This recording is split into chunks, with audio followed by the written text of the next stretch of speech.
21 नवंबर 2014 को वो Ukrainian president Victor Yanukovych ने अचानक यूरोपियन यूनियन के साथ अपना एसोसिएशन एग्रीमेंट उसको कैंसिल कर दिया।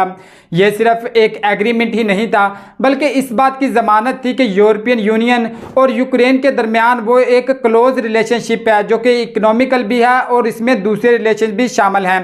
बल्कि उसने एक $15 बिलियन की रशिया से इमदाद हासिल की जो उन लोगों पर खर्च करना थी जो कि रशिया के मुखालफ थे और यूरोपियन यूनियन के साथ इल्हाक चाहते थे। लेकिन फिर भी वहाँ पर एक प्रोटेस्ट स्टार्ट हो गया जो कि जनवरी 2014 में एक फुल स्केल प्रोटेस्ट में वो कन्वर्ट हो गया जिसमें हंड्रेड्स ऑफ लोगों को वो कत्ल किया गया। लेकिन ये प्रोटेस्ट फिर भी नहीं रुका जिसकी वजह से फिर 21 फरवरी 2014 को यही विक्टर है वो रशिया की जानिब वो अपनी अड़ान भरता है। लेकिन 22 फरवरी को यूक्रेनियन की जो पार्लियामेंट है वो अपने ही प्रेसिडेंट को वो फायर कर देती है और साथ में जो न्यू गवर्नमेंट इस्टेब्लिश होती है उसमें ये नए सिरे से वो एग्रीमेंट है उसको बहाल किया जाता है। गो कि रशिया और यूक्रेन की वार वो काफ़ी पुरानी है लेकिन जो दर हकीकत असल वार है वो 24 फरवरी 2022 को स्टार्ट हुई जब रशिया ने अपनी एक मिसाइल एयर स्ट्राइक है वो यूक्रेन पर लॉन्च की। जो रशियन प्रेसिडेंट व्लादिमीर पुतिन है वो इस बात पर क्लेम करते थे कि यूक्रेन कोई आज़ाद कंट्री नहीं है बल्कि रशिया का ही एक हिस्टोरिकल पार्ट है। यूक्रेन अपनी आज़ादी तक वो टिल 1991 तक वो सोवियत यूनियन सोशलिस्ट रिपब्लिक का हिस्सा रहा है।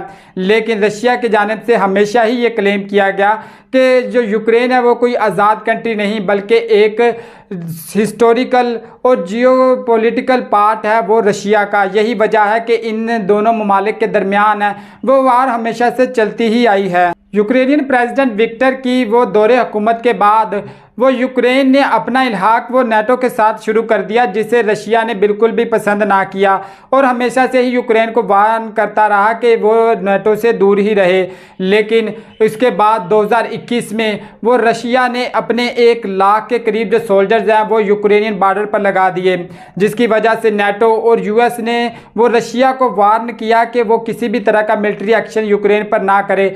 लेकिन रशिया की जानिब से ये क्लेम आया कि ये सिर्फ एक्सरसाइज के लिए ही है। लेकिन 2024 में वो रशिया ने यूक्रेन के 3 बड़े महाजों पर साउथ ईस्ट और वेस्ट की जानिब से है वो यूक्रेन पर हमला कर दिया। पिछले कुछ सालों में इस जंग में बहुत ज़्यादा तेज़ी आई है लेकिन अभी भी ये जंग रुकने का नाम नहीं ले रही।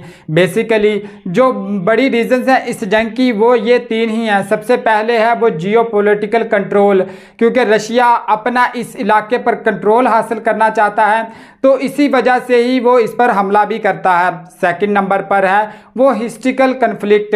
रशिया यूक्रेन को वो अपना एक हिस्ट्रिकल पार्ट समझता है जिसकी वजह से वो चाहता है कि यूक्रेनियन जो आज़ाद गवर्नमेंट है वो उसको डिनाई करके उसकी आज़ाद रुकनीत को ख़त्म किया जाए और उसको रशिया का ही हिस्सा समझा जाए बैनुल-अक़वामी सतह पर। थर्ड नंबर पर जो बड़ी रीज़न है वो है गवर्नमेंट की चेंज क्योंकि कुछ गवर्नमेंट्स ऐसी आई थी जो रशियन सपोर्ट की वजह से आई थी और वो हमेशा से ही रशिया को सपोर्ट करती रही। लेकिन बाद में चूँकि नेटो के साथ इल्हाक हुआ यूक्रेन का और वो यूरोपियन यूनियन के ज़्यादा क्लोज हुए तो रशिया को ये बात बिल्कुल पसंद ना आई तो वो चाहता था कि कोई गवर्नमेंट उनके मुताबिक की आए जो उन्हें ही सपोर्ट करे और उन्हीं के साथ ही इल्हाक करे। बेसिकली ये 3 ही रीज़न थे जिनकी वजह से ये लड़ाई कभी भी ख़त्म नहीं होती क्योंकि यूक्रेन है वो अपनी आज़ादी और खुद मुख्तारी पर समझौता नहीं करते। उसने 2021 के अटैक के जवाब में वो काफ़ी सारे काउंटर अटैक्स भी किए लेकिन स्ट्रॉन्ग मिलिट्री और डिफेंस की वजह से उन्हें कोई खातर खा कामयाबी रशिया में वो नहीं मिली। इस जंग में वो दोनों साइड से वो अलग अलग तरह के क्लेम वो आते ही रहते हैं लेकिन 2025 में ये जंग थोड़ी सी और भी शिद्दत इख्तियार कर गई। जनवरी 2025 में रशिया ने अपना एक ड्रोन अटैक है वो यूक्रेन पर किया जिसमें एक उसकी नेशनल पार्क जो बैंक है उसकी बिल्डिंग भी डैमेज हुई, साथ में 2 लोग जख्मी और तकरीबन 6 लोगों के मरने की इतलात वो मिली। लेकिन वो यूक्रेन की तरफ से ये क्लेम किया गया कि उनके काफ़ी सारे सोल्जर्स हैं वो रशिया के उन्होंने कैप्चर कर लिए हैं। इसके अलावा फरवरी 2025 में भी एक मिसाइल स्ट्राइक है वो लॉन्च की गई रशिया की जानिब से जिसमें ऑलमोस्ट 14 पीपल के मरने की इतलात है वो कन्फर्म हुई। यूनाइटेड स्टेट्स ऑफ अमेरिका ने वो मिलिट्री तौर पर हमेशा ही यूक्रेन की मदद की है, जिसकी वजह से 2 मई 2025 को वो यूक्रेन ने भी एक मिलिट्री टास्क है वो लॉन्च किया रशिया के ऊपर, जिसकी वजह से उन्होंने S-300V डिफेंस सिस्टम है रशिया का उसको भी तबाह किया और साथ में कुछ और डैमेजेस भी हुई रशिया की। 16 मई 2025 को वो यूक्रेन का एक F-16 त्यारा वो रशिया के एक मिसाइल स्ट्राइक में वो तबाह हुआ। ये कोई इकलौता एक त्यारा नहीं था, बल्कि इस तरह के 2 और त्यारे भी वो यूक्रेन इस जंग में अपने तबाह कर चुका है।